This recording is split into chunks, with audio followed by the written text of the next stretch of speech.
নমস্কার বন্ধুরা, welcome back to my channel cooking and travel world. আজ আমি আবারও চলে এসেছি বৃষ্টির দিনে ভেজিটেবিল খিচুড়ি আর তার সাথে রিং পটেটো ফ্রাই, অমলেট, বেগুনি। এরকম বৃষ্টির দিনে আমার মতো খিচুড়ি খেতে কার কার ভালো লাগে? আমার তো অসাধারণ লাগে। আর তার সাথে যদি এই রকম গরম গরম বেগুনি অমলেট থাকে তাহলে তো আর কোনো কথাই হবে না। একটা থালায় নিয়ে নিয়েছি 1 বাটি সয়াবিন, 4-5টা শুকনো লঙ্কা, 2টো তেজপাতা, 1 চা চামচ রাঁধুনি ফোড়ন, 2 চা চামচ আদার টুকরো, 1 চা চামচ গোটা ধনে, 1 চা চামচ গোটা জিরে, বাঁধাকপি, 4টে কাঁচা লঙ্কা, বিনস, কুমড়ো, গাজর এবং আলু। রিং পটেটো ফ্রাই ও বেগুনির জন্য আলু ও বেগুনটাকে স্বাদমতো লবণ হলুদ দিয়ে ম্যারিনেট করে রেখে দেবো। এবার আমি কড়াইতে মুগ ডালটাকে 3-4 মিনিট হালকা ভেজে নেব। ভেজে নেওয়ার পর মুগ ডালের কালারও চেঞ্জ হয়েছে এবং দারুণ একটা স্মেল বেরিয়েছে। মুগ ডাল ভেজে নেওয়ার পর ওই গরম কড়াইটিতে মুসুর ডাল এবং চালটাকে হালকা নাড়াচাড়া করে জল দিয়ে কিছুক্ষণ ভিজিয়ে রেখে দেবো।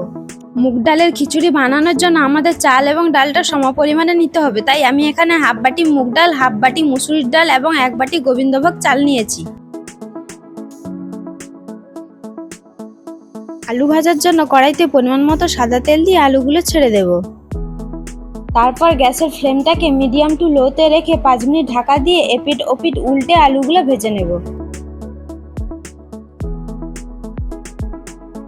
আলু ভেজে নেওয়ার পর ওই তেলে দিয়ে দিচ্ছি সয়াবিন। সয়াবিনটাকে লবণ হলুদ দিয়ে হালকা ভেজে নেব।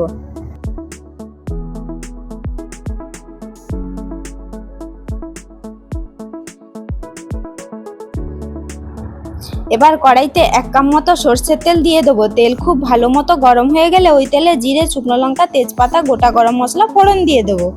ফোড়নটাকে 1 মিনিট নাড়াচাড়া করে নেওয়ার পর মিক্সিং জারে আদা, জিরে, ধনে, রাঁধুনির যে একটা পেস্ট করে রেখেছিলাম সেইটা এবার দিয়ে দেবো।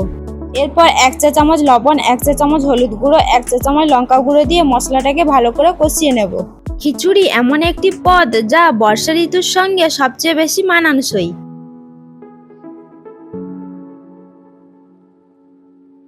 মশলাটাকে ভালো করে কষিয়ে নেওয়ার পর একে একে সব সবজিগুলো অ্যাড করব, যেমন আলু, বাঁধাকপি, বিনস, কুমড়ো, গাজর। বাঙালিদের কাছে বৃষ্টিতে খিচুড়ি যেন প্রেমপত্র লেখার সমর্থক। যদিও সারা বছর নানা কারণে অকারণে সে উৎসব হোক কিংবা আলসেমির জন্য বানানো হয়, বৃষ্টির এই মেনুর কাছে বিরিয়ানি, পোলাওও হার মেনে যায়। সবজিটাকে ভালো করে কষিয়ে সিদ্ধ করে নেব। আমি এখানে 5 মিনিট ঢাকা দিয়ে দিচ্ছি, এতে গ্যাসও সাশ্রয় হবে এবং সবজিটাও তাড়াতাড়ি সেদ্ধ হয়ে যাবে।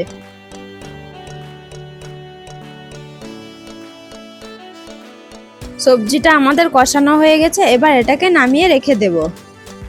এবার খিচুড়ি বানানোর শেষ পর্যায়ে আমরা হাঁড়িতে পরিমাণ মতো জল দিয়ে দেব। এখানে আমাদের খেয়াল রাখতে হবে যে জলের পরিমাণ যেন অর্ধেক বা তার চেয়ে একটু বেশি হয়।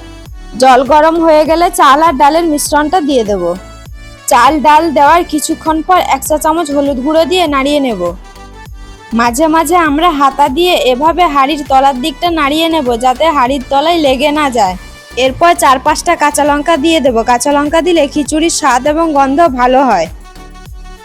আমাদের চাল ডাল সেদ্ধ হয়ে গেছে, এরপর আগে থেকে কষিয়ে রাখা সবজিটা দিয়ে দেব।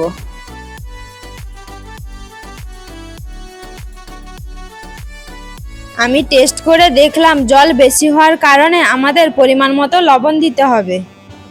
রান্নার শেষ পর্যায়ে আমরা একে একে স্বাদ অনুযায়ী লবণ, চিনি, সয়াবিন, গাওয়া ঘি এবং গরম মশলা দিয়ে ভালো করে নাড়িয়ে আমরা নামিয়ে নেব। বাইরে ঝমঝমিয়ে বৃষ্টি আর এরম দুর্দান্ত স্বাদের গরম গরম খিচুড়ি হলে দুপুরটা জাস্ট জমে যাবে।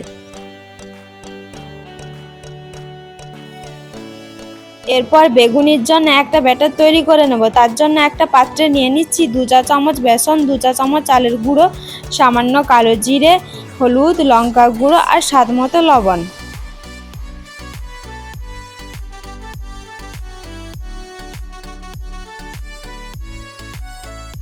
এবার একটা হ্যান্ড ব্লেন্ডারের সাহায্যে শুকনো উপকরণগুলো ভালো করে মিশিয়ে নেব এবং অল্প অল্প জল অ্যাড করে একটা ব্যাটার তৈরি করে নেব।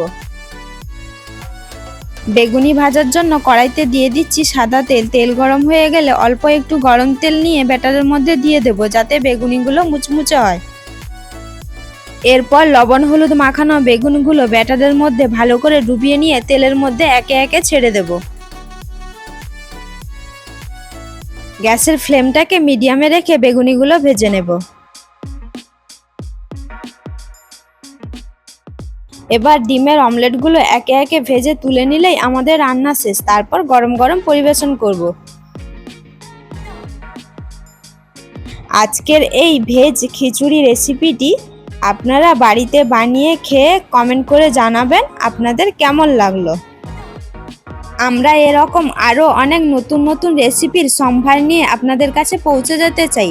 তার জন্য আমরা অনেক পরিশ্রম করে আরও ভালো করার চেষ্টা করছি। তাই প্লিজ আমার চ্যানেলটিকে সাবস্ক্রাইব করে আমার পাশে থাকবেন। ভালো থাকবেন, সুস্থ থাকবেন। টাটা।